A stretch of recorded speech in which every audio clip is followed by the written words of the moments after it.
चर्चित गायन reality show the voice of Nepal kids season 5 को ब्लाइन्ड अडिसन चाँडै प्रसारणमा आउन लागिरहेको छ। युट्युब र टेलिभिजनमा कहिलेबाट प्रसारणमा आउँदैछ र कोचहरू साथै होस्टमा को रहनेछन् र कस्तो फर्मेटमा सिजन 5 आउँदैछ, यस भिडियोमा रहेर चर्चा गर्नेछौँ। भिडियोले अन्तिमसम्म हेरेर साथ दिनुहोला।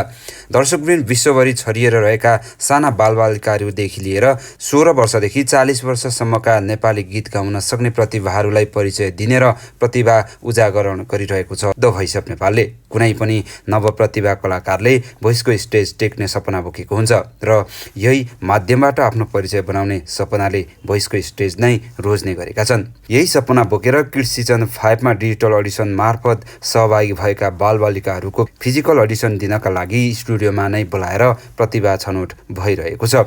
विभिन्न देशहरूबाट हजारौंको संख्यामा दिएको डिजिटल अडिसन मार्फत जम्मा उत्कृष्ट 100 जना प्रतिभालाई ब्लाइन्ड अडिसनका लागि तयारी गरिलेछ। यिनै प्रतिभाहरूको ब्लाइन्ड अडिसन चाँडै प्रसारणमा ल्याउन लागिरहेको छ। प्रतीक्षा गर्नुहोला।